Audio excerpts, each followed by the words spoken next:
Punong-puno na ako sa'yo, Emperador Sangpujil. Nasa na ang iyong galing? Ang iyong talino?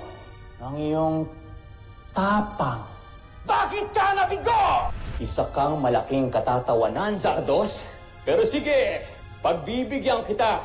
Hindi para patunayan ng sarili mo, kundi para aliwin ako. Palpak!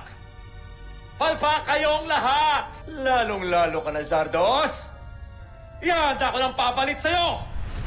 Ilang beses ka na nagpadala ng opisyal para pagbantaan ang aking katungkulan. Baron Zande, bakit ministro ng depensa ng Buzan ang aking kaharap? Dahil nabalitaan kong pumalpak ka na naman. Ngunit hindi na ako nagugulat dahil wala naman magandang magagawa ang anak ng isang alipin at traidor. General Oslak.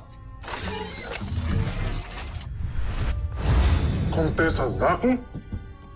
Totoo, Prinsipe Zardos. Lalo't nandito ko dahil inip na ang ating mahal na emperador sa inyong mga kabiguan dito sa Terraerti. Palagi mo kong pinagmumukhang inutil.